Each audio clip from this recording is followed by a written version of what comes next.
आज इसमें यही मंत्र किया गया। कहो ओम पूर्णमदः पूर्णमिदं पूर्णात् पूर्णमुदच्यते पूर्णस्य पूर्णमादाय पूर्णमेवावशिष्यते। ओम शांति शांति शांति। इस शांति पाठ का मंत्र है।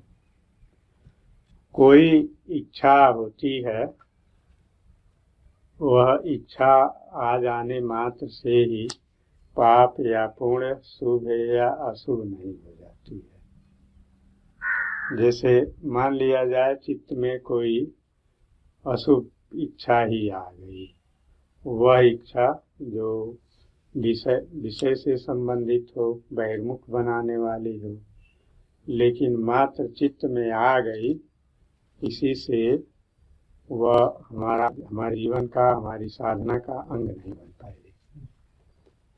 जब बुद्धि से उसको निश्चय होता है, जब बुद्धि उस पर अपने निश्चयात्मक भाव की मुहर लगा देती है कि यह हमें चाहिए, यह होना चाहिए, यह मिलना चाहिए, तब वह हमारे व्यक्तित्व को, चाहे हमारी बुद्धि को, वह प्रेरित करता है। नहीं, हम मार्ग में जाते हैं, बहुत सी चीज़ें दिखती हैं, कुछ सुंदर दिखती हैं, कुछ रूप दिखते हैं। सुंदर को देख करके अब मान लीजिए कि यह ज्ञान हुआ, यह बहुत सुंदर है, तो बस अब सुंदर देख करके, आकर्षक देख करके अब इतने से ही वह पाप नहीं हो गया। अब पाप तब बनेगा जब बुद्धि में निश्चय होगा कि यह हमारे जीवन में मिलना चाहिए, यह हमें मिला है। और जब इस तरह से पाने का निश्चय बनता है, तब हमारी चेतना को क्या करता है, उस दिशा में प्रेरित कर देता है। जैसे मान लीजिए ब्रह्मचर्य के विषय में है, अब कभी स्मरण भी हो सकता है, कभी दृष्टि भी पड़ सकती है, कभी बातचीत भी हो सकती है, लेकिन इतने से ही यह नहीं कि अब ब्रह्मचर्य बिगड़ गया। ब्रह्मचर्य बिगड़ेगा तब जब उसे पाने की बुद्धि में निश्चयात्मक इच्छा बन जाएगी, हमें यह मिलना चाहिए। न भी स्मरण हो, न भी कोई दिख है, न भी कहीं मान लीजिए बातचीत हो, लेकिन यदि निश्चय है कि यह भोग हमारे लिए रमणीय है या सुखद है, यह मिला तब हमको सुख मिलेगा। तो यदि यह इस तरह का निश्चय है, तब तो वह हमारे जीवन का पतन करेगा निश्चित। यदि इस तरह का निश्चय नहीं है, तो यह हमारे जो बोध यंत्र हैं, जो इंद्रियां हैं, इन्हीं के माध्यम से न बाह्य विषयों का बोध होता है, चित्त में उनके संस्कार आते हैं।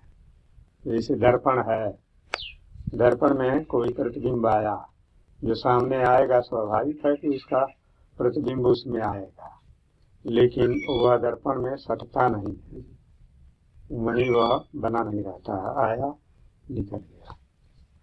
तो वैसे ही यह चित्त है तो चेतना का यंत्र। इससे ज्ञान वृत्तियां तो बराबर अपने सामने पड़ने वाले विषयों का ज्ञान करती ही, लेकिन जब वह ज्ञान हमारे चित्त में वह चिपक जाता है, जब वह उसमें सट जाता है, जैसे फोटो प्लेट है, तो फोटो प्लेट में प्रतिबिंब आता है और उसमें क्या होता है, चिपक जाता है।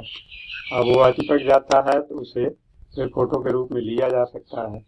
वैसे ही जब कोई फोटो आया, कोई नाम रूप आया, कोई विचार आया, कोई भाव आया और दर्पण की तरह से चला गया, तब वह हमें पतन उत्थान की ओर भी नहीं ले जाता है। मान लीजिए अच्छा ही भाव आया और चित्त में वह टिका नहीं, तो वह क्या हुआ, भाव तो अच्छा आया, लेकिन वह हमारे चरित्र को या हमारे जीवन को उन्नत बनाने का साधन नहीं बनेगा। और वही जब निश्चय बन जाएगा, तब क्या होगा, तब वह हमारे लिए तब प्रभावशाली होगा, तब हमारे जीवन का वह प्रेरक बन जाता है। तो मान लीजिए अगर इस तरह के विचार आ जाते हैं, तो ऐसा नहीं है कि उससे पतन हो गया। एक दिन मैंने चर्चा किया था कि आध्यात्मिक उन्नति की कसौटी क्या है, कैसे हम जाना।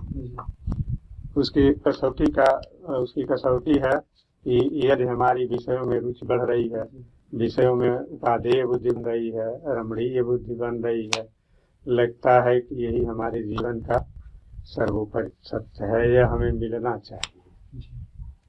अगर इस तरह का बुद्धि में निश्चय बना तो समझना चाहिए कि हम संसाराभिमुखी हो रहे हैं।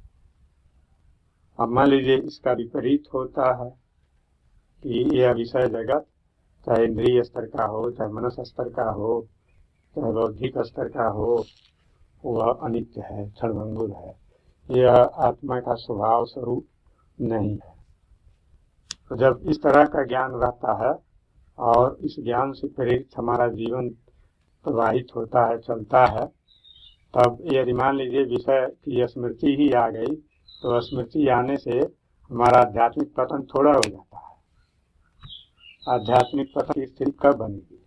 जब हमारी बुद्धि में यह विषय ही हमारे लिए सुखद, श्रेष्ठ और हमारा लक्ष्य लग जाएगा। जिसे कभी कभी साधन किया जाता है तो ध्यान खूब बढ़िया लगता है, खूब शांति आती है। कभी कभी लगता है कि इस तरह से यदि साधना की प्रगति रही, ऐसे डर रहित कुछ दिनों में वह इस देह से परे चेतना की स्थिति प्राप्त हो जाएगी। लेकिन कुछ दूसरे दिन लगता है कि कुछ प्राप्त नहीं है। तो इसका अर्थ यह नहीं है कि अब हमारा पतन हो गया, मतलब पतन नहीं हुआ। ऐसा क्यों हो रहा है?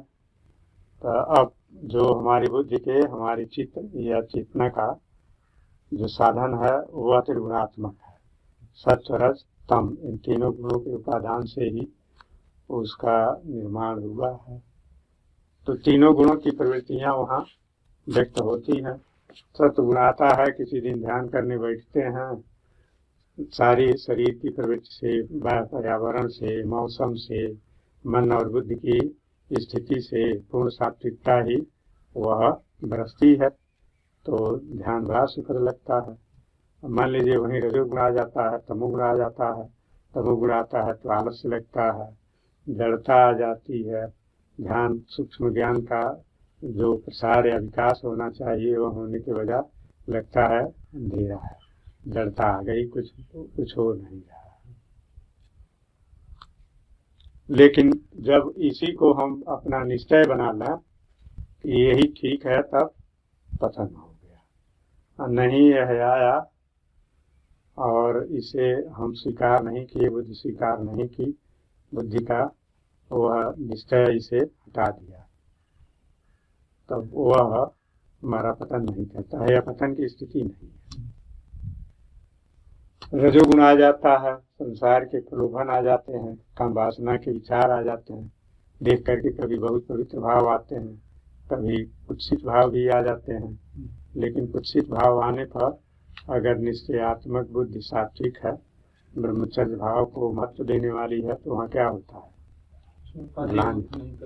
ग्लानि होती है ना कि अभिहीनता है कि नहीं, लगता है अभिहीनता है। मान लीजिए परिपूर्ण लक्ष्य की स्थिति या अंतिम स्थिति, सिद्ध की स्थिति तो है कि जहाँ स्त्री पुरुष का भेद समाप्त हो। पूर्ण ब्रह्मचर्य की स्थिति कहाँ है? जब मनुष्य के स्वयं चैतन्य तत्व में ही आत्मबुद्धि हो, क्योंकि चैतन्य के अतिरिक्त और कहीं भी रहेगा, मान लीजिए बुद्धि में रहेगा तो सूक्ष्म बुद्धि के विकार रहेंगे, मान लीजिए शारीरिक स्तर पर, इंद्रिय का स्तर पर रहेगा तो इंद्रिय का स्तर के विकार रहेंगे। लेकिन जब शुद्ध चैतन्य स्थिति में रहेंगे तो वह निर्विकार तत्व है, और जब निर्विकार स्थिति में रहेंगे तब सबको चैतन्य स्वरूप में देखेंगे, सबको चिन्ह मात्र की ही अभिव्यक्ति देखेंगे, तब कोई विकार नहीं रहेगा। तो यह तो सिद्ध स्थिति है, लेकिन सिद्ध स्थिति सामान्य बुद्धि में नहीं न आएगी। बुद्धि में जो एकाग्रता के स्तर हैं, कभी उसके लिए योग दर्शन पढ़ लिया करें, और जैसे उसमें समाधि की अवस्थाएं हैं, वितर्क, विचार, आनंद, सस्मिता, जैसे समाधि उसमें दो तरह की है, संप्रज्ञात समाधि और संप्रज्ञात समाधि। तो संप्रज्ञात समाधि के 4 स्तर हैं। तो मान लीजिए यह समाधि की स्थिति क्या है, जो हमारी ज्ञान दृष्टि है उसका जो चरम और सूक्ष्म से सूक्ष्मतम प्रत्यक्ष की क्षमता है वह समाधि की स्थिति में प्राप्त होती है। जो यह हमारा प्रत्यक्ष है, यह प्रत्यक्ष क्या है, भ्रांतिपूर्ण है, सीमित है, गलत है। लेकिन समाधि की स्थिति में जो हमें ज्ञान दृष्टि मिलेगी, और समाधि की स्थिति में जो ज्ञान की दृष्टि मिलेगी उसे मान लीजिए समाधि प्रज्ञा कहते हैं। समाधि से उत्पन्न ज्ञान दृष्टि प्रज्ञा, तो उससे किसी विषय का जो यथार्थ रूप है, जो सत्य रूप है, उस रूप में वह दिखता है। जैसे मान लीजिए यह शरीर है, इस शरीर का अगर समाधि प्रज्ञा से देखा जाए तो जिस रूप में सामान्य दृष्टि से दिखता है उस रूप में नहीं दिखेगा। समाधि प्रज्ञा से जो दिखेगा वह जो है, जैसा है, जहाँ है, यथार्थ रूप में वैसा ही दिखेगा।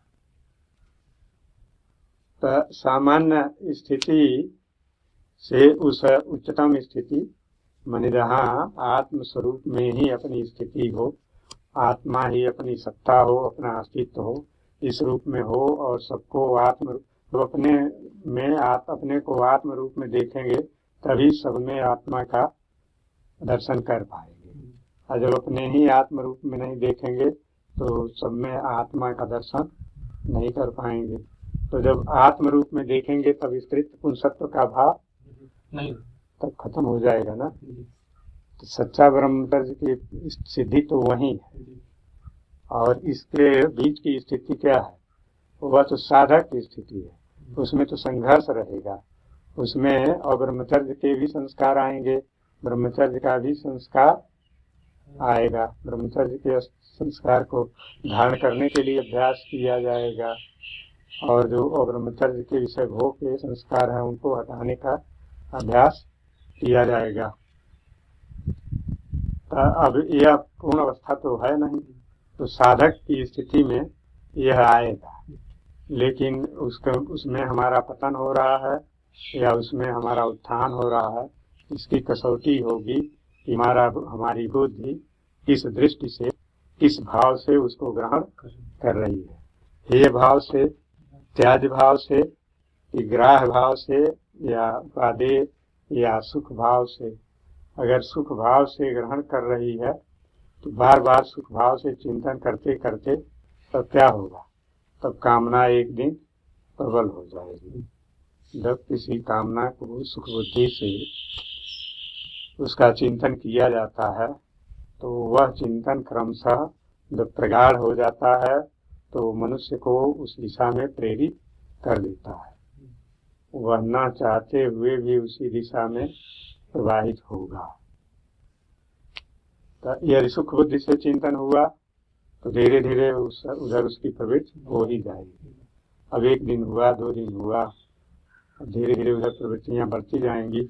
उसके जो विस्तार हैं, उसके जो कार्य क्षेत्र हैं, उस कार्य क्षेत्र में बढ़ते जाएंगे। मान लीजिए काम वासना है, काम वासना में सुख बुद्धि आ गई, यह सुखद है जीवन में या मिला नहीं, तो अब धीरे धीरे अगर यह निश्चय हुआ तो पूरा प्रवृत्ति को प्रेरित कर देगा।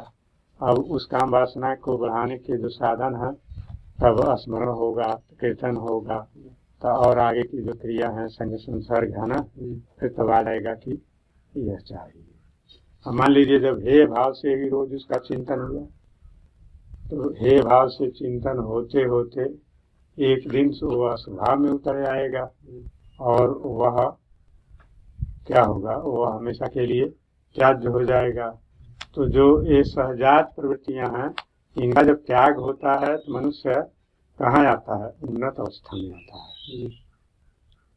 क्योंकि ये सहजात प्रवृत्तियां देह भाव में ही आती है। जब इन प्रवृत्तियों का निरसन हो जाता है, त्याग हो जाता है, तो निश्चित है देह भाव क्षीण होता है। तो इसलिए यह कसौटी है कि अपनी बुद्धि को देखें, वृत्तियां कहाँ चली गई। किसी को देख करके इच्छा हो गई, कोई खाने वाली चीज देखा तो बड़ा बढ़िया रसगुल्ला है, बड़ा बढ़िया खाद्य पदार्थ है, तो इससे जो है हाँ यह निम्न स्थिति तो है ही, उस उच्चतम स्थिति के तुलना में यह क्या है, हीन स्थिति है। उच्चतम स्थिति तो यह है कि उसमें भी आत्माव देखे और उसमें त्याज और त्याज्य का भाव ही न रहे, वह लगे कि यह कोई जड़ वस्तु ही है। जैसे वह कोई जड़ वस्तु है, वह अपनी सत्ता का अंग नहीं है, न उसे त्याज्य के रूप में और न ग्राह्य रूप में, दोनों में बोध न हो। वह एक भौतिक वस्तु है इस रूप में बोध हो, तो स्थिति तो यह ठीक है, लेकिन आरंभ में यह स्थिति तो नहीं बनेगी। ऐसे खाने पीने वाली चीजें हैं, खाए पिए हैं, तो जिनको सुखद भाव से ग्रहण किए हैं उनको दिक्कत लगेगा कि यह अच्छी चीज है, लेकिन अब यह है अच्छी चीज है तो इससे क्या होगा, इससे हमारी विषयासक्ति, हमारी देह में बुद्धि, हमारा जो जीवन का वास्तविक आत्मा है, इस आत्म भाव से हम दूर हटेंगे, विषय में ही हमारी प्रीति बढ़ जाएगी। तो रुचि होने पर भी क्या करेंगे, हटाएंगे कि नहीं, प्रयास करेंगे हटाएंगे। हमारे अंदर मान लीजिए कहीं कोई काम उत्तेजक सुंदर रूप देखा या सुंदर शब्द देखा या कोई इस तरह का हाव भाव क्रियाकलाप देखा, काम वृत्ति आई। मान लीजिए जब पूर्ण रहेगा व्यक्ति अपने आप में आत्म रूप में रहेगा तो काम वृत्ति वहाँ नहीं आनी चाहिए, आएगी ही नहीं।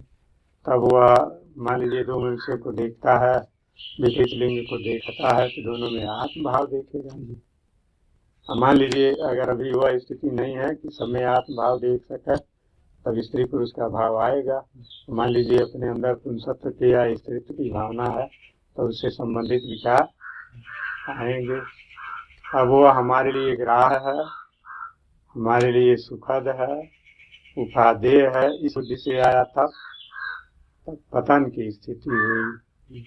और यदि हेय लगा कि यह हमारे जीवन का उद्देश्य नहीं है, तब क्या होगा, तब अगर वृत्तियां उधर जाती हैं तो हम तुरंत क्या होते हैं, हटाने का प्रयत्न करेंगे। तो जब तक मनुष्य साधक की स्थिति में रहता है, जब तक पूर्णता की स्थिति नहीं प्राप्त हो जाती है, तब तक उसे ये संघर्ष करना पड़ता है। उसकी अवस्थाएं हैं, मान लीजिए यह नहीं है पूर्ण, वह सब कुसंस्कार तो तब दूर होंगे जब आत्म स्थिति प्राप्त होगी, नहीं तो ये कामनाएं वासनाएं है ना, जिसे प्रसुप्त तनु विच्छिन्न उदाहरण, चार अवस्थाओं में चित्त भूमि में पड़ी रहती है। योग में सूत्र है विद्या चेतमुत्तरे शाम प्रसुप्त तनु विच्छिन्नो उदाहरण, माने अविद्या, अविद्या अज्ञान, अज्ञान क्या, जो देखा जाए, विश्लेषण करके देखा गया, बुद्धि से देख लिया गया। मान लीजिए शरीर के एक एक सेल्स का ज्ञान आप बुद्धिपूर्वक प्राप्त कर लिए। जैसे मान लीजिए आधुनिक फिजियोलॉजी या एनाटॉमी के द्वारा पूरे शरीर का एक एक सेल्स का ज्ञान प्राप्त कर लिया। जब उसका ज्ञान प्राप्त कर लिया तो वह ज्ञाता इनसे पृथक होगा। अब ज्ञाता इनसे उत्पन्न नहीं है, ज्ञाता अपने आप में स्वतंत्र है, अपने आप में वह शरीर को चाहे सूक्ष्म स्थूल कारण इन सबको वह प्रकाशित करने वाला है, अपने आप में वह से प्रकाश है, अजन्मा है, यह सब उसमें गुण हैं। लेकिन हमको क्या लगता है, हमको जो प्रकाशित है, जो यह शरीर आदि है, इसी में लगता है कि यही हम है। तो इसी को कहा जाता है विद्या। माने आधुनिक विज्ञान के दृष्टि से शरीर के क्रिया को, इसमें जो नर्स आज की प्रणाली है, उन सब जो हार्मोन्स हैं उन सबको मिला करके देखा जाए तो इन सब से मिल करके चेतना की उत्पत्ति नहीं होती है। चैतन्य इन सबों का परिणाम नहीं है, वह इन सब से परे अपने आप में स्वतंत्र है, बल्कि उसके अस्तित्व में, उसकी सत्ता में, उसी के प्रकाश में, उसी के शक्ति से यह सब क्या है, शक्तिमान है, उसी से प्रकाशमान है। तो इसे इस रूप में जब अनुभव नहीं किया जाता है तो उसी को कहा जाता है अविद्या। माने अनात्मा में आत्मबुद्धि हो जाना, यही अविद्या है। अब अनात्मा का स्तर सूक्ष्म भी है और स्थूल भी है कि नहीं? स्थूल शरीर भी है, सूक्ष्म शरीर भी है, कारण शरीर भी है, सब अनात्मा में ही, और आत्मा इन सब से पृथक है। तो इस रूप में अनुभव कर लेना, यह जो अनात्मा है वह अपना स्वरूप नहीं है, यह अविद्या है। और उनसे एकाकार तादात्म्य हो जाना, उसमें अपनापन का भाव हो जाना, यह अविद्या है।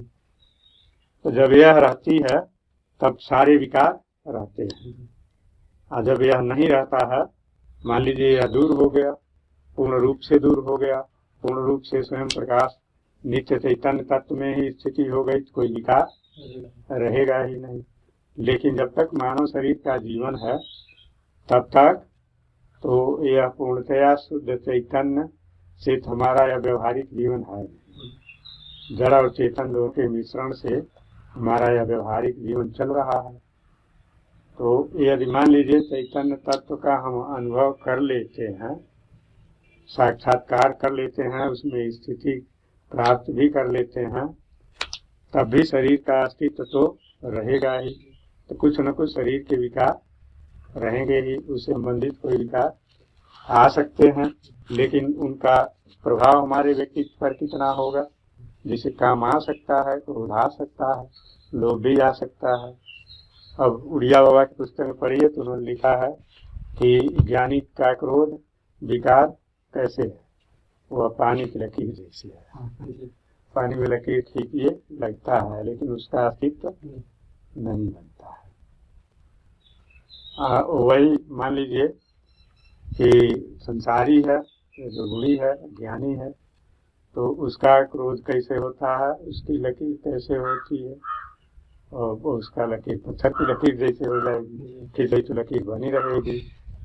अब मान लीजिए भक्त है, प्रेमी है, और उसके भी लकीर तो बालू के पर्दे से लकीर खींची जा, हाँ, तो बालू पर लकीर खींची गई तो गढ़ा तो दिखाई दे रहा है, लेकिन जब ही ज्ञान भक्ति का या सद्भावना का हवा चली तो ही बराबर हो गया, बंद हो गया। तो आने के लिए तो ज्ञानी में भी क्रोध की लकीर आ सकती है, लेकिन वहाँ चित्त का वह अस्तित्व नहीं है, वह चेतना शरीर के अधीन नहीं है। चलो, तो जब चित्त उस स्थिति में नहीं है तो उस स्थिति के रूप में जो संस्कार बनना चाहिए, जो बंधन बनना चाहिए, वह बंधन नहीं बनेगा, बंधन रहेगा ही नहीं। तो जब तक साधक की स्थिति है तब तक तो यह वृत्ति आ सकती है, आती है। मतलब अब वह किस अवस्था में आती है? मान लीजिए अज्ञान कितना प्रगाढ़ है, उसकी तह कितनी मोटी है, वह अंधकार कितना गहरा है, अब इसके अनुसार ये वृत्तियां प्रभाव डालती है। अब अविद्या मान लीजिए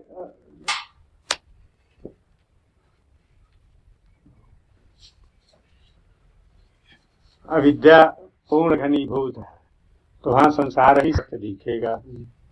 अब संसार ही सत्य दिखेगा, संसार की जो वृत्तियां हैं, संसार की वृत्तियां क्या हैं?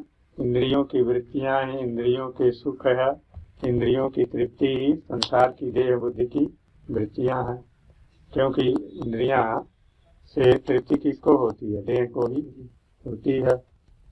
मान लीजिए घनी अविद्या है, तब तो यही लगेगा उनके अंदर। मान लीजिए काम की वृत्ति आती है तो वह देह स्तर की चेतना है, देह स्तर के सुख से ही वह तृप्त होने की इच्छा करेगी। लेकिन मान लीजिए अविद्या क्षीण है, मतलब देह में आत्मबुद्धि क्षीण है, अब वहाँ चित्त कहा जाएगा ज्यादा निर्मल है। चित्त की शुद्धि क्या है? चित्त की शुद्धि का स्वरूप ही यही है कि जो अनात्मा है वह वृत्तियां, जो चित्त की वृत्तियां हैं, अनात्मा को ग्रहण अगर करती हैं तो वह चित्त अशुद्ध है। और यदि अनात्मा से वृत्तियां हट जाती हैं तो वह चित्त क्या होगा? तब वो अशुद्ध होगा, उसमें चेतना तब व्यक्त होता है। आज जब वृत्तियां रहती हैं संसार के नाम रूप उस वृत्तियों में ग्रहण होते हैं, तब क्या रहता है, संसार दिखता है। लेकिन इसमें भी निम्नाधिकता का स्तर है ना।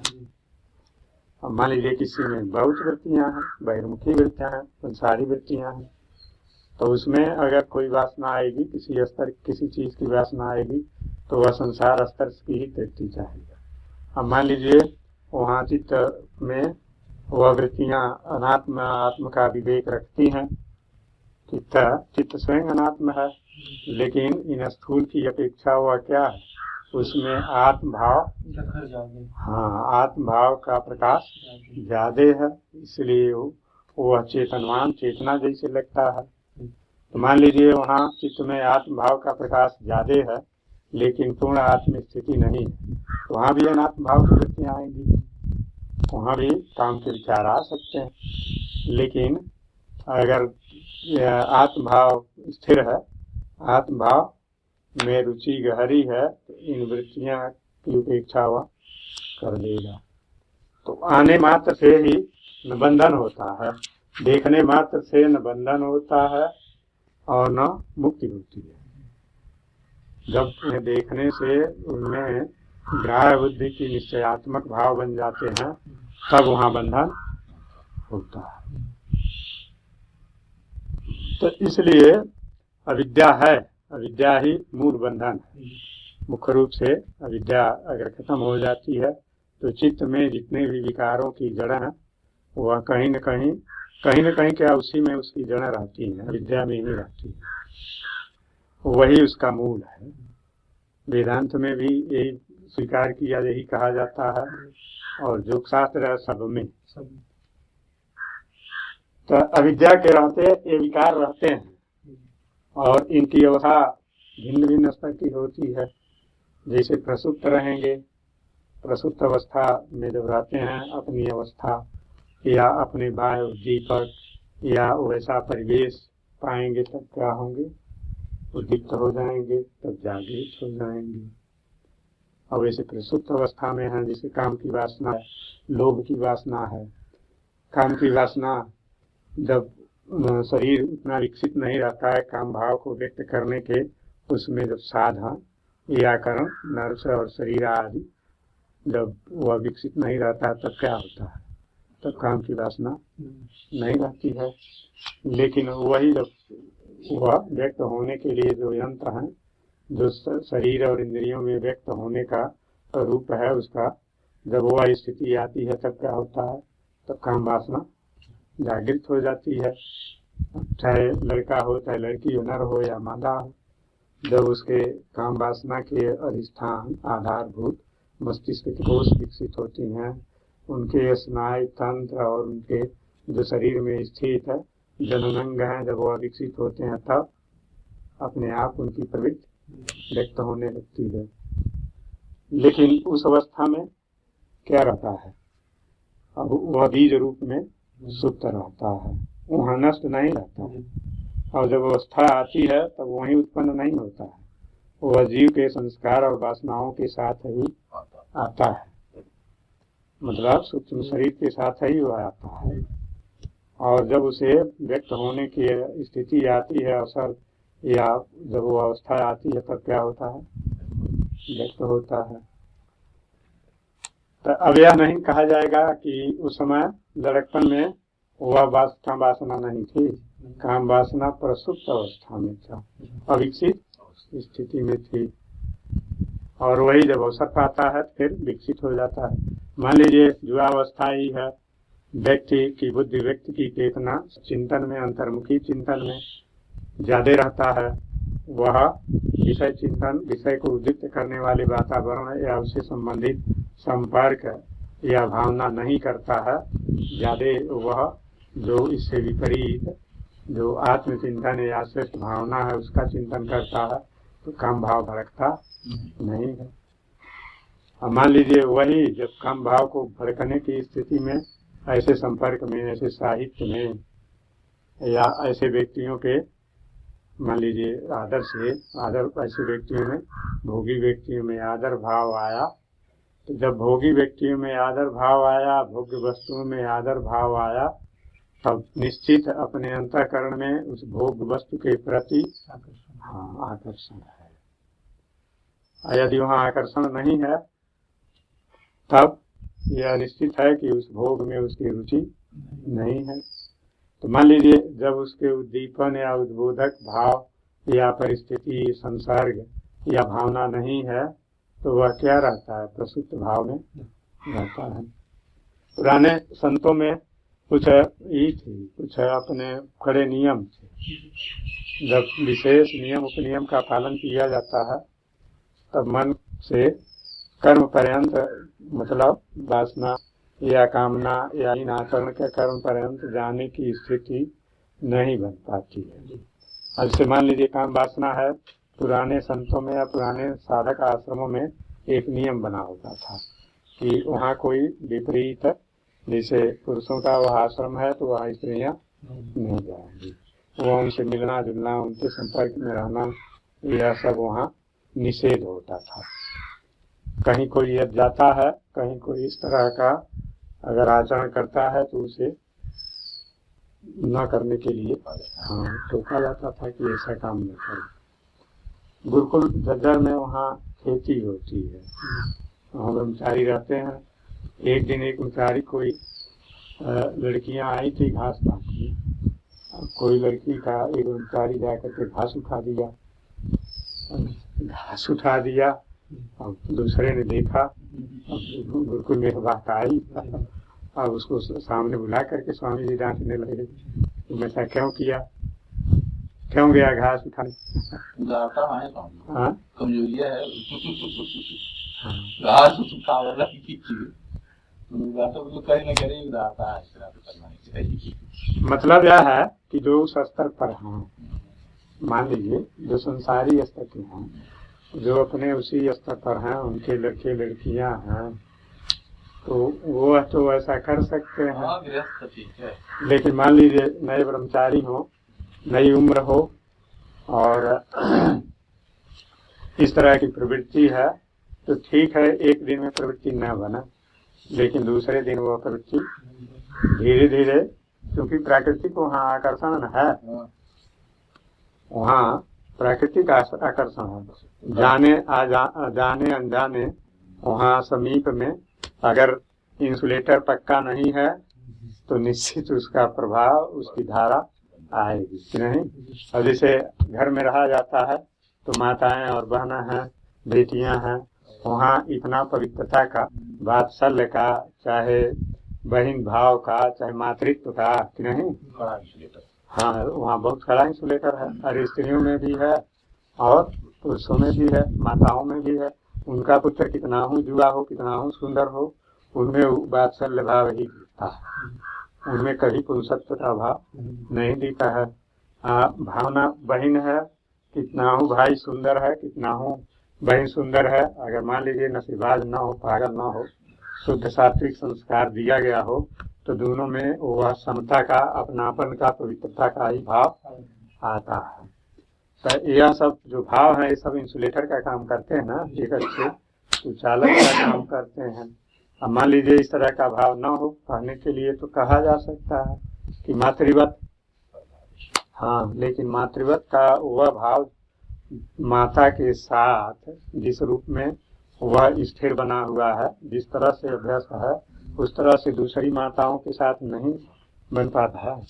यहाँ मान लीजिए पुंसत्व का भाव सबसे प्रधान होता है, सबसे प्रबल होता है, माने यह स्वाभाविक होता है। मातृत्व का भाव या पुत्रत्व का भाव, चाहे पुत्रित्व का भाव, यह सब तो है तो बनावटी है कि नहीं, कुछ न कुछ अभ्यास गण है ही, माने नितांत यह स्वाभाविक नहीं। इसीलिए कोई मान लीजिए पागल होते हैं, चाहे नशेबाज हो जाते हैं, उनकी वह मस्तिष्क से वह भावना खत्म हो जाती है और स्त्रीत्व पुंसत्व की भावना तो नशा पीने पर भी बनी रहती है, तो पागल में भी रहता है।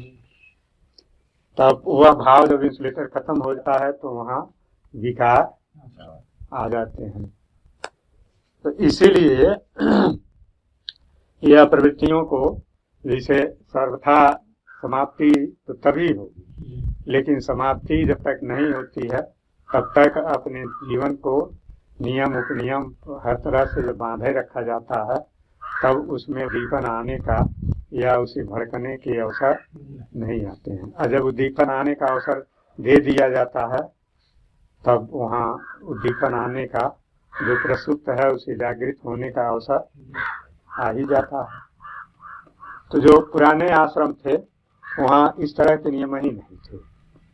वहाँ जो साधक हैं उनको तब तक लोग बाहर आने जाने भी नहीं देते थे जब तक उनकी वासनाएं कुछ छीण न हो जाए, जब तक उनकी अंतर्मुखी बुद्धि या आत्मनिष्ठा आत्म प्रेम दृढ़ न हो जाए तब तक उनको नहीं जाने दिया जाता था। इस तरह के संपर्क, इस तरह के आहार विहार या व्यवहार से उनको वंचित रखा जाता था, मतलब कि वो ऐसा व्यवहार न करें।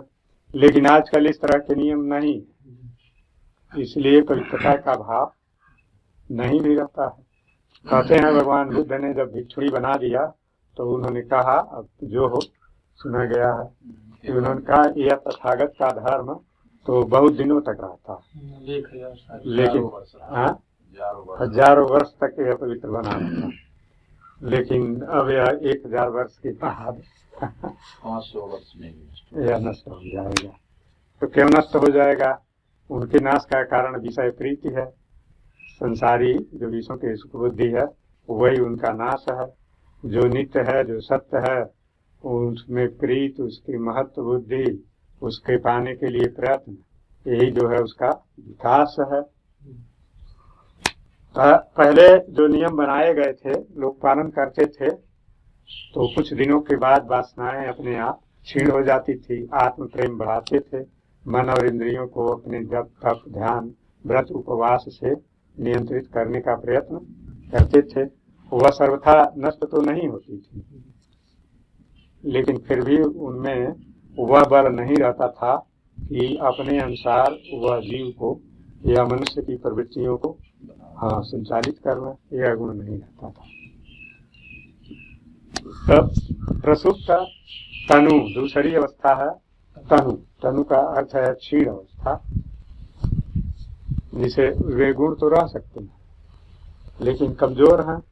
कुछ गुण ऐसे हैं, कुछ भाव ऐसे हैं मनुष्य में, चाहे वह दूषित भाव हो और चाहे सद्भावना हो। सद्भावनाएं भी अगर क्षीण स्थिति में है, तनु स्थिति में है, वह जीवन को सद्भावना की ओर संचालित नहीं कर पाती। मान लीजिए उनके अंदर भक्ति है, भगवान की प्रीति है, लेकिन बहुत क्षीण है, अत्यंत क्षीण है, तो क्षीणता की स्थिति से वह जीवन को उस मार्ग में प्रेरित नहीं कर पाती है। वैसे ही दूषित वृत्तियां भी हैं। मान लीजिए काम की ही वृत्ति है, लोभ की ही वृत्ति है, यदि बहुत क्षीण है तो वह जीवन को काम और लोभ की ओर प्रेरित नहीं कर पाती है। और वही प्रबल है, वही चेतना का मूल आधार है, बन गया जैसे आज है। तो आज लोग अर्थ और काम के अतिरिक्त और कोई चिंतन जानते ही नहीं, वहाँ उनकी चेतना में प्रकाश है ही नहीं कि उसका भी कुछ चिंतन करें। तो साधना से इनका बल क्षीण होता है। जब परमार्थ में, आत्मा में, भगवान में या जीवन के सत्य में जब रुचि बढ़ती है, और रुचि कब बढ़ती है? जब बुद्धि सूक्ष्म होती है, सात्विक होती है, अंतर्मुखी होती है, तब यह लगता है यह शारीरिक जीवन तो अनित्य है, क्षणिक है, यह सच्चा जीवन नहीं है। तो इतना बुद्धि में निश्चय हो जाने पर भी बुद्धि सूक्ष्म है। बुद्धि में जैसे स्थूल शरीर में भी चेतना है, लेकिन स्थूल शरीर में जिस अनुपात में चेतना है उसकी अपेक्षा बुद्धि भी जड़ है, लेकिन उसमें इसकी अपेक्षा चेतना बहुत अधिक है। चैतन्य का प्रकाश ज्यादा है, स्थूल शरीर में उतना नहीं है। मान लीजिए बुद्धि में चेतना का प्रकाश अधिक होने से बुद्धि में तो निर्णय हो जाता है इन वासनाओं का, विषयों का जो त्याज्य है, जो अनात्म है, उनका निश्चय हो जाता है। ये त्याग के योग्य हैं, यह भी निश्चय हो जाता है। लेकिन जो स्थूल स्तर है बुद्धि के अधीन कार्य करने वाले मन, प्राण, इंद्रियां और स्थूल शरीर हैं, वह बुद्धि के उस अवस्था को अपने आप पर अभिव्यक्त नहीं करने देते।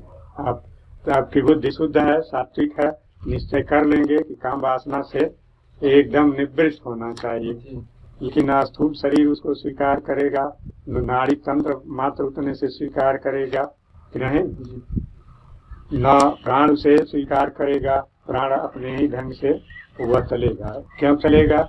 इसलिए कि वह हमारे इस बुद्धि के ही जो प्रेरक शक्ति है उसी से नहीं चला, जो उसके पहले जो हमारा अभ्यास है, बुद्धि की प्रेरणा है, उससे चल रहा है।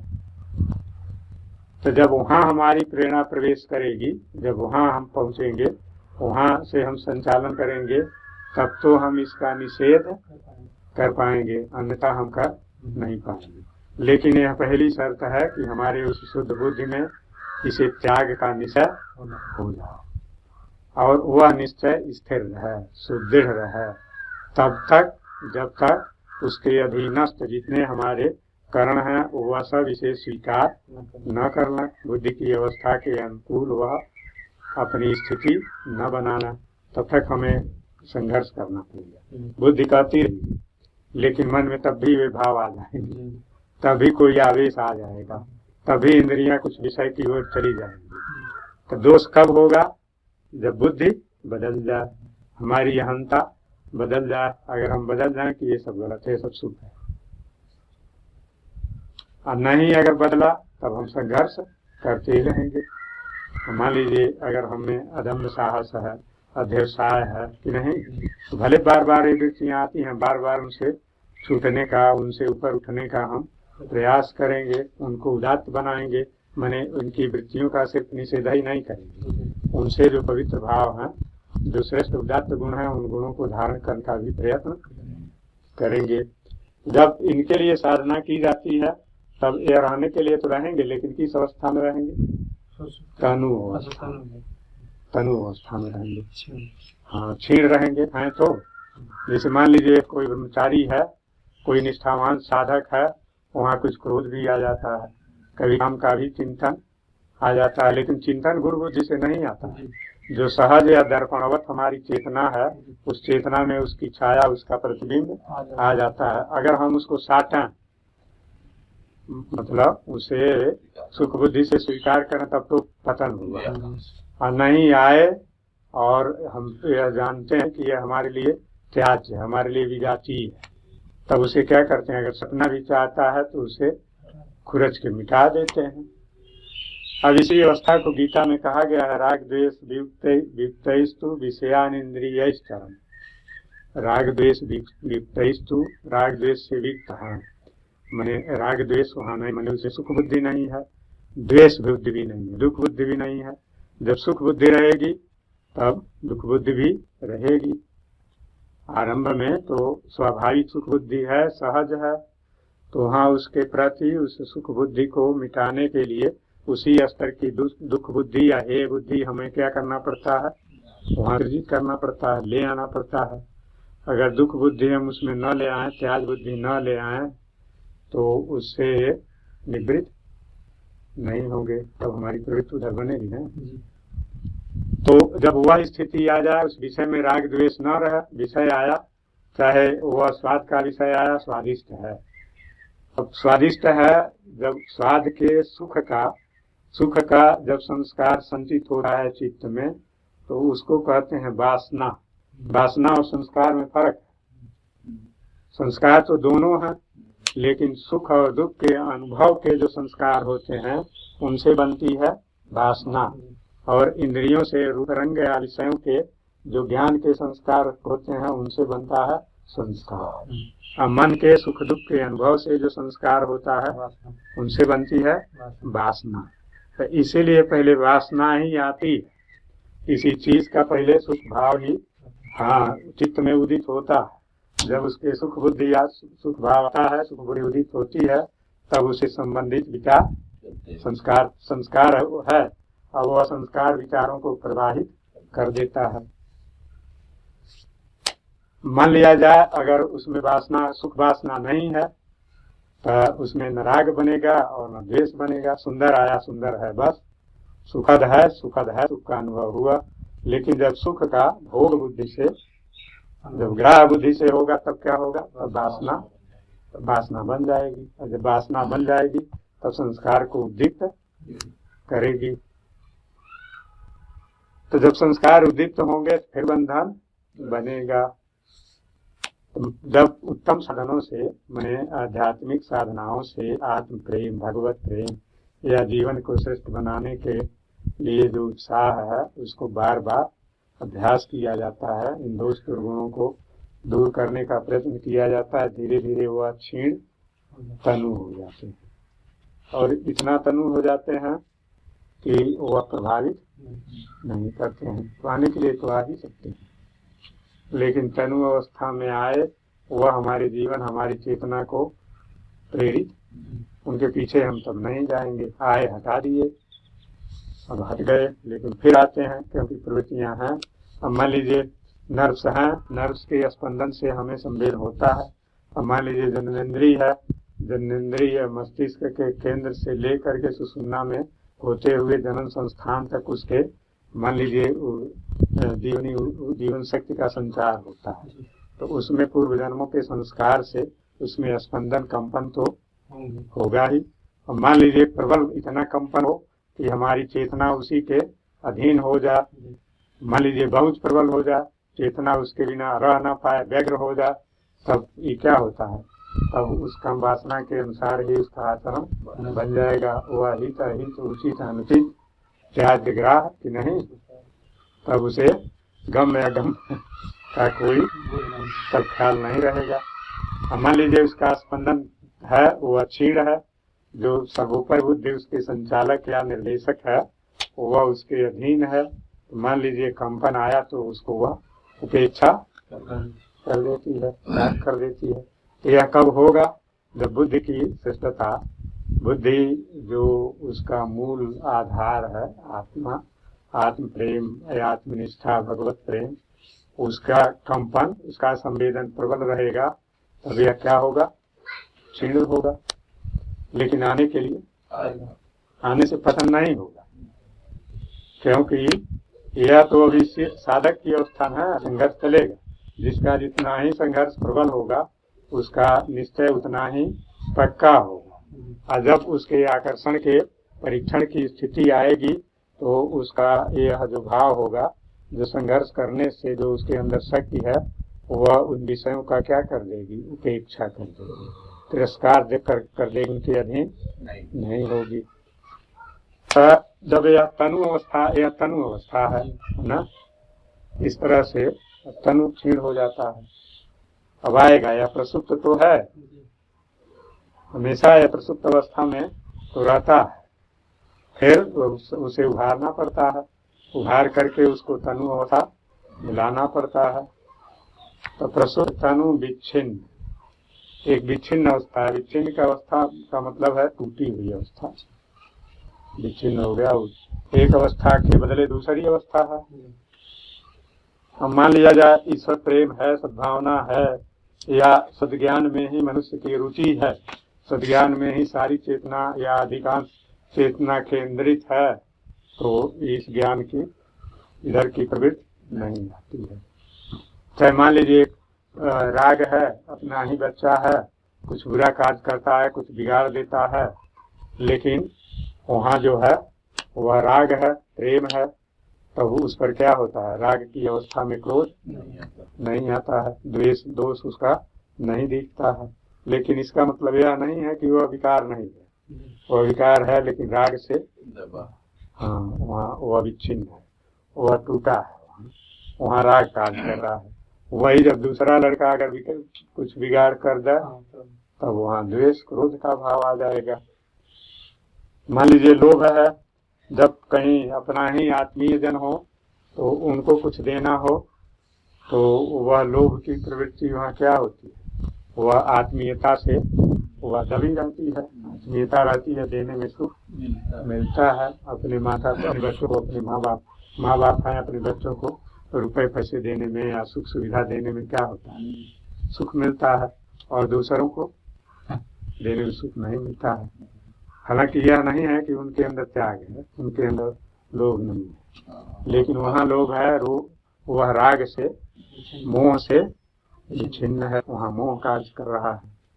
तो मान लिया जाए आध्यात्मिक साधक हैं, तो अपने आध्यात्मिक साधुओं में, अपने आध्यात्मिक विचारधारा वाले व्यक्तियों में ही उनका राग रहता है, उनका उससे संबंधित कार्य में ही राग रहता है। अनेक प्रकार के जो अपने यहाँ कर्म उपासना या ज्ञान की बात कही गई है, तो मान लीजिए कर्म के स्तर पर, कर्म के क्षेत्र में ही रहने वाली चेतना है, तो उनको आप उसके अंतःकरण से ही वासना को दूर नहीं कर पाएंगे। कर्म के स्तर पर ही उनकी जो बहिर्मुखी वासना है, उसकी जगह पर उनसे अंतर्मुखी वासना, अंतर्मुखी भाव को बढ़ाने का कर्म कराएंगे। अब एक सन्यासी बाबा थे, तो उन्हें विचारण में रहते थे, यरक थे, तो वो बताते थे, एक बार मैंने चर्चा किया कि मैं वहाँ सुखदेव टीला पर रहता था, तो वो बताए कि नैमिष टीला, सुखदेव टीला ऐसे ही वहाँ नाम है, व्यास टीला, जगह जगह गुफाएं बनवाए थे, अब भी होंगी। स्वामीनाथानंद उसके संस्थापक थे। पूरा मुझान ऊंच खाल जमीन थी, तो उसी में घेरे में है जगह जगह साधकों के लिए। तो वहाँ चर्चा मैं कर रहा था, कह रहे थे कि वो गुफा मैं ही बनवाया। तो जब मैं वहाँ गया आश्रम में, स्वामी जी पूछे क्या कार्य करते रहे, तो ठीका पट्टा लेते रहे, सड़क बनवाना, मकान बनवाना, ऐसे ही बताए। मैं यह निर्माण कार्य का ठीका लिया करता था, तो इनको सौंप दिए कि देखो वह गुफा बनवाओ, वह आश्रम बनवाओ। तो बता रहे थे कि एक दिन मैं गया स्वामी जी के यहाँ, जब आते थे वहाँ सत्संग होता था, तो स्वामी जी अवसर देते थे, जिनको कुछ पूछना हो वो पूछो। तो ये पूछे कि महाराज वहाँ भी यही कार्य करता रहा, यहाँ भी वही कार्य करता रहा, तो फायदा क्या हुआ? इसमें यहाँ आने से तो हमको कुछ लाभ नहीं दिखाई दे रहा। तो कहे स्वामी जी यहाँ से और कहे वहाँ कार्य में, यहाँ के कार्य में फर्क है। अब चूंकि कर्म का प्रेरक भाव होता है, कर्म जो कुछ हम बाहर करते हैं, वह कार्य, वह हमारे भाव, हमारे संकल्प, हमारे भाव, हमारे हेतु का ही वह बाहरी रूप होता है। अब संकल्प है कि हम सत्संग सुनेंगे, तो वही संकल्प, वही हेतु जो है वहाँ से यहाँ तक ले जाता है। तो स्वामी जी बताए वहाँ के कार्य में, यहाँ कार्य में बहुत फर्क है। हाँ, जो कार्य है आश्रम का कार्य है, अब उनके समझ में नहीं आया। अब आंतरिक भाव आता है, कर्म के जो पूरा विस्तार है, कर्म की प्रक्रिया क्या है। कर्म की प्रक्रिया ही है, पहले संकल्प होता है, और कोई भी क्रिया किसके लिए होती है? कर्ता के लिए होती है। कर्ता जिस हेतु से उस क्रिया का प्रयोग करा, कर्ता किसी की रक्षा के लिए भी वह क्रिया कर सकता है, किसी के नाश के लिए भी कर सकता है। क्रिया एक तरह की हो सकती है, कर्ता माला लेकर के भगवान का स्मरण कर सकता है, लेकिन इसलिए कर सकता है कि हमारा शत्रु मर जाए, हमको धन मिल जाए। और एक कर्ता इसलिए प्रभु का स्मरण कर सकता है कि हे प्रभु, हम हमारे चित्त में आकर के आसीन हो जाओ, इसलिए भी कर सकता है। माला फेरना तो दोनों का एक हो सकता है। उनको यह समझ में बात नहीं आई थी तभी ना, तो इसीलिए कर्म उपासना जो ज्ञान की जो बात कही जाती है, मान लीजिए जो कर्म स्तर पर है, तो उनको अब खाने पीने कमाने का ही कार्य करते हैं। उनको यदि यह लौकिक वासना या देह वासना को कर्म के माध्यम से क्षीण करना हो, तो क्या कहा जाएगा? कहा जाएगा कि आप कोई साधु सेवा किया करो, कोई भगवान संबंधी कार्य हो, उन कार्यों में किया करो, अपना रुपया पैसा भगवान के निमित्त भी कुछ खर्च करो, तो कर्म के स्तर की वासना क्षीण होगी कि नहीं। तो इसी तरह से यह अवस्था, जैसे मूल तो है अज्ञान, अविद्या, और अविद्या अज्ञान है, तो अगर वहाँ ज्ञान आ भी गया तो अज्ञान के नाश का, चाहे ज्ञान के प्रकाश का स्वरूप सिर्फ ज्ञान हो जाना यह नहीं। ज्ञान के पूर्ण प्राप्ति का स्वरूप है जो अज्ञान जन्य प्रवृत्तियां हैं, अज्ञान जन्य जो व्यक्त भाव है, अज्ञान के जो कार्य है वे भी समाप्त हो जाए। तो बुद्धि में चैतन्य का प्रकाश तो ज्यादा है, तो इसलिए वहां दूर तो हो जाता है, लेकिन अज्ञान जन्य जो प्रवृत्तियां हैं वह नष्ट नहीं होती हैं। तो उनके नाश के लिए हमें साधना करनी पड़ती है, और साधना की स्थिति में वह आएंगी भी। अब कितनी उनकी परिस्थिति है, प्रबल अज्ञान की स्थिति है, तब तो संसार ही सत्य लगेगा। और दोनों में ज्ञान भी है, इधर प्रकाश ज्ञान भी है, ज्ञान का अंधकार भी है और ज्ञान का प्रकाश भी है, दोनों है। तो उनकी निम्नाधिकता पर मनुष्य की प्रवृत्ति निर्भर करती है। ज्ञान प्रबल है तो अज्ञान के ओर से उनकी निवृत्ति होती है। तो इसलिए ये प्रवृत्तियां आ सकती है, लेकिन इससे पतन नहीं समझना चाहिए। पतन तब समझना चाहिए कि जब बुद्धि में निश्चयात्मक भाव कम होने लगा, रुचि इधर संसारी ओर बढ़ने लगा। नहीं तो ये विकार तो रहते ही, प्रसुप्त अवस्था में रहेंगे, अब अवस्था के अनुसार, परिस्थिति के अनुसार कि नहीं, साधनार्थ के अभाव के में, लेकिन प्रसुप्त से उनको जगा करके तनु कर लेना चाहिए कि नहीं। तनु अवस्था क्षीण अवस्था होगी, फिर विच्छिन्न अवस्था भी होती है। कहीं हम किसी दूसरे में लगे रहते हैं तो उसका विरोधी भाव डट मार जोखना पोखना हो जाएगी।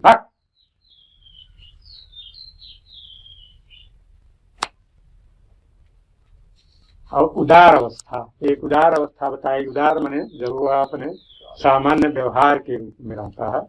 जैसा लीजिए सामान्य स्थिति रहती है तो इसमें काम लोभ ये सब वृत्तियां उदार अवस्था में रहती हैं।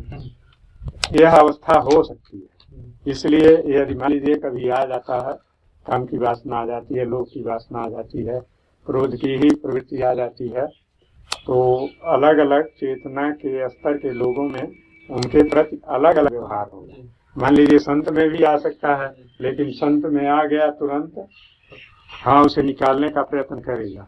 एक पोहारी महाराज के यहाँ में था, तो उनके व्यवस्थापक थे मौनी बाबा। तो मौनी बाबा कुछ ऐसे कुछ कुछ कार्य हुआ। अब कार्य क्या था कि वहाँ जो विद्यार्थी हैं को भोजन दिया जाता था। तो जाड़े का दिन था, विद्यार्थियों को भोजन कम मिलता था, मुझे पूरा भूख नहीं मिल पाती थी। सब मिल करके कुछ अपना अनशन किए, कुछ विरोध किए कि हम लोगों को भरपेट भोजन दिया। सब विद्यार्थी नौजवान रहते हैं, भूख लगती ही है। वहाँ 5,000 के हिसाब से चावल मिलता था। सब नौजवान पहलवान पेट नहीं भरता था। तो वहाँ एक विद्यार्थी थे, तो वो विद्यार्थी ज्यादा अनशन किए। तो जब मौनी बाबा आए तो उनको खड़ाऊ लेकर के और कूद पड़े।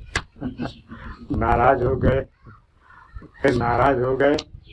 फिर वो अपने क्रोध को रोक लिए फिर उनके मन में पश्चाताप आया कि भूल हुई, हमने इस लड़के को डांट दिया।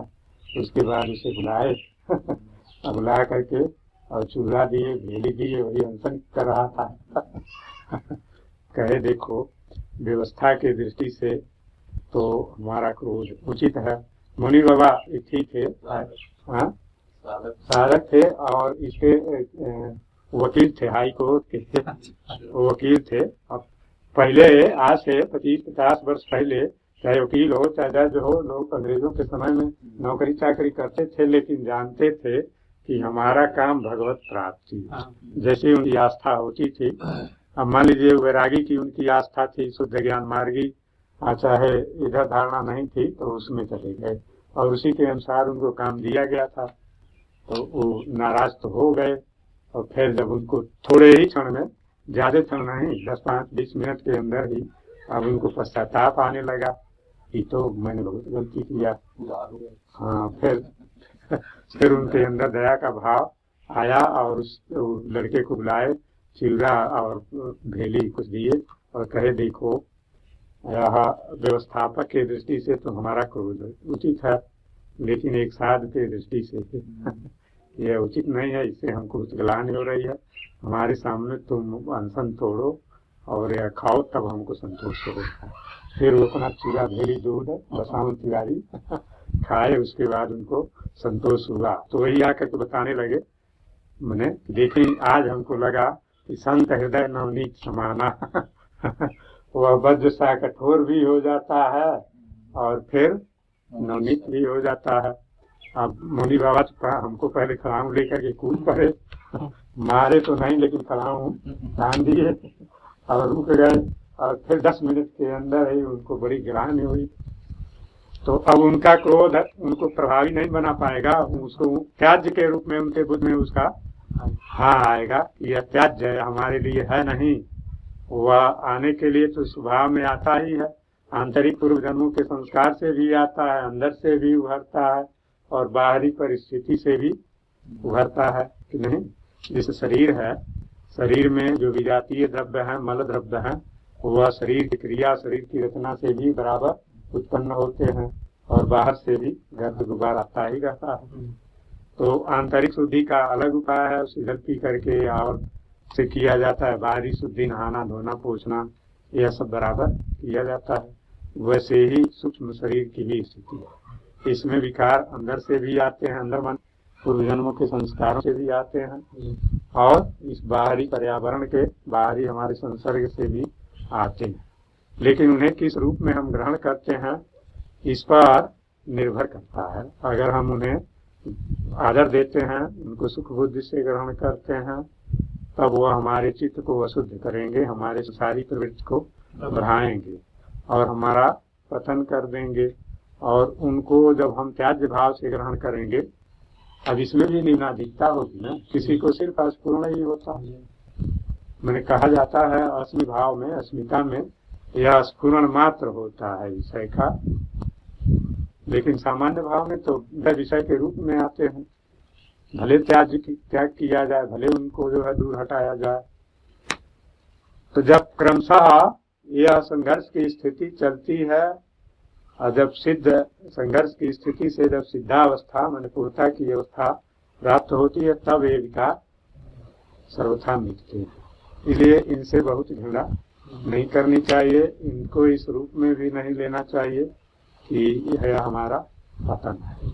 पतन की स्थिति बुद्धि के निश्चयात्मक भाव से ही लेना चाहिए। अगर बुद्धि का निश्चय भाव बिगड़ रहा है तब तो समझना चाहिए, और इसके लिए शास्त्र और सत्पुरुषों को ही एक आदर्श, एक ऐनक के रूप में अपने सामने रखना चाहिए। अपने मन को रखेंगे तो बहुत तरीका जानता है, वो तो कहेगा ऋषि भी विवाह करते रहे कि नहीं। ऋषियों के पास आश्रम थे, उनके पास राजा महाराजा भी आते थे। देखिए भरत जी जब वहाँ गए थे भरद्वाज ऋषि के पास, तो उन्होंने सब कुछ दे दिया था, मीन पीन पाठीन पुराना सब, अछली मछली सब दिया था लेकिन जब सत्पुरुषों के दृष्टि से, उनके चरित्र से जब उनका मूल्यांकन करेंगे, तब लगेगा कि नहीं गलती हमारी, हम अभी उस अवस्था में नहीं है। तो यह सिर्फ काम भाव के लिए ही नहीं, सभी भावों के लिए है, क्योंकि काम भाव बहुत प्रबल है, कृत्य में सबसे प्रबल है। इसलिए यह जो ज्ञानी जन है या जो सुधार चाहते हैं, काम भाव से निवृत्त चाहते हैं, होना चाहते हैं, इससे ऊपर उठना चाहते हैं, उनको इससे ज्यादा संघर्ष करना पड़ता है और इससे उनको ज्यादा सावधानी भी बरतनी पड़ती है। और वृत्तियां लोहारी तो उतना प्रबल नहीं है, और वृत्तियां तो कुछ लगती ही नहीं, और वृत्तियां तो बहुत सामान्य लगती है। अगर यह वृत्ति पूर्ण काबू हो जाए, यह अगर प्रकृति से निकल जाए, शुद्ध यह चेतना को अगर देह भाव में यह न भान है, तो और प्रवृत्तियां लोभ हो तो कुछ नहीं लगता है। और जो संसार के सुख हैं, सुख विलास हैं, इनमें उतना प्रबल आकर्षण नहीं है, लेकिन यह स्वाभाविक चेतना में रहता है। इसलिए इसके लिए विशेष सावधानी या विशेष साधना की साधना ही सावधानी है। ऐसे परिस्थितियां न आवे, इस तरह के वातावरण में न जाए। खान पान का भी ईश्वर असर पड़ता है, खास करके स्वाद पर, इसलिए काफी कंट्रोल किया जाता है। स्वाद ज्ञानेन्द्रीय और उसकी कर्मेंद्री क्या है, जननेन्द्रीय। जैसे नेत्र की कर्मेंद्री क्या है नहीं मालूम है ही क्या अनुभव की है। नेत्र देखते हैं, पैर चलते हैं। जैसे 5 ज्ञान इंद्रियां चर्चा किए होंगे, छोड़ते तो नहीं है, क्रम में हो गए, ख्याल नहीं किए होंगे। जैसे 5 कर्म इंद्रियां ज्ञान इंद्रियां हैं, 5 कर्म इंद्रियां, और इन 5 का चर्चा किए हैं। 5 का कारण, 5 का मूल मन है, मन के विशेष विषय ग्रहण के धारा हैं। तो एक कर्म इंद्रिय है, वह ज्ञान है, और उसका पूरक, उसके कार्यों को पूरा करने के लिए उसके सहायक इंद्रिय कर्म इंद्रिय है। आंख देख सकती है और पैर वहाँ जा सकते हैं। आंख अनियंत्रित हो, पैर अनियंत्रित हो जाएंगे कि नहीं। अगर आपको पतले रास्ते पर चलना हो तो किसको नियंत्रित करना पड़ेगा? पैर नहीं, आंख नियंत्रित हो जाएगी, पैर अपने आप नियंत्रित हो जाएंगे। आंख ही पैर का जो दिशा निर्देश करने की ज्ञान शक्ति है वह क्या है? आंख। वैसे ही हर इंद्रियों के अपनी अपनी कर्म इंद्रियां, जैसे रसनेंद्रिय है, या रस लेती है, तो रस का विसर्जन किससे होता है? जननेंद्रिय से। तो इसलिए रसनेंद्रिय को काबू किए बिना जननेंद्रिय काबू नहीं हो सकती है, और रसनेंद्रिय से सबका पोषण होता है। इसलिए जब तक रसनेंद्रिय काबू नहीं होती है, कोई भी इंद्रिय काबू नहीं हो सकती है। मतलब तो खान पान का भी इसीलिए साधक को कई बार और कई चीजें नहीं खाना चाहिए। कई चीज, मान लीजिए जैसे संसारी लोगों में है 5 किस्म के, एक ही थाली में 5 स्वाद रखे जाएंगे, तो 5 तरह के संवेदन होंगे ना। तो एकाग्रता वहाँ कहाँ आएगी? वहाँ चंचलता आएगी। तो इसलिए सभी विषयों के लिए है, और खास करके रसनेंद्रिय पर काबू पाने के लिए रसनेंद्रिय पर काबू होना चाहिए। अगर भोजन नियंत्रण में नहीं है, अब कहें प्रचुर काजू किशमिश खाएं, शुक्रवर्धक पदार्थ खाएं, तो शुक्र जब अन्य धातुओं की अपेक्षा प्रबल होगा तो वह स्वाभाविक निकलेगा, अधोगामी होता है। और जब अधोगामी होने की इच्छा करता है तो वही काम वासना, स्थूल शरीर में काम वासना की जागृति कही जाती है। उसका संबंध मस्तिष्क से है, तो मस्तिष्क में अपनी सूचना हुआ देता है, व्यक्ति के अंदर कामुकता आती है। मान लीजिए दूसरी स्थिति है, मस्तिष्क में काम सुख का संकल्प किया जाए, तो वह अपना जो उसके अधीनस्थ अंग है उन अंगों को उत्तेजित करता है। तो यह जो शारीरिक स्तर का है, अगर मान लीजिए शरीर प्रधान है तो ये तो खान पान और अपने संयम से काबू हो जाता है, नहीं? इसीलिए पहले ज्ञान में परिवर्तन होना चाहिए। केंद्र में अगर सुख बुद्धि नहीं है, ग्राह बुद्धि नहीं है, उसे पाने की रुचि नहीं है, केंद्र में उसे त्याग की रुचि है, तो रह जाती है समस्या अन्य अंगों की। तो उनका जो है जब तक प्राणायाम आहार विहार से उन पर काबू किया जा सकता है। लेकिन अगर काम वासना है, मन में काम वासना है, और बलात् जब बाहर से रोकते हैं तब तो वहाँ प्रतिक्रिया होती है, यही गड़बड़ होता है। यहाँ जो है तब उल्टी प्रतिक्रिया हो जाती है। अंदर में काम सुख का भाव है, और बाहर से जब उसके प्रतिक्रिया करते हैं तो काम भाव एक ऊर्जा है। अब ऊर्जा को बाहर की ओर प्रेरित तो कर देते हैं, लेकिन जब उसके अभिव्यक्ति स्वरूप में प्राकृतिक प्रणाली है वैसे नहीं होता है, तब वह मस्तिष्क पर भी बुरा प्रभाव डालता है, शरीर पर भी बुरा प्रभाव डालता है। फ्रायड आदि अब आध्यात्मिक तो थे नहीं, इसलिए उन्होंने कहा कि इससे जो है व्यक्तित्व का पतन होता है कि नहीं, वासना की पूर्ति। लेकिन यह सही नहीं, गलत है, ये तो भौतिकवाद है। तो सभी इंद्रियों के लिए ही बात है, सबके विकार आ सकते हैं, क्योंकि यह प्रधान इंद्रिय है, इस पर चेतना का बहुत अधिक मन नियंत्रण हो जाता है। ज्यादा लोग काम के ही अधीन और रसना के अधीन, जननेंद्रिय रसनेंद्रिय, यही तो उनके व्यक्ति का निर्मायक बनी हुई है। बस इसी के लिए वे जीते खाते रहते हैं।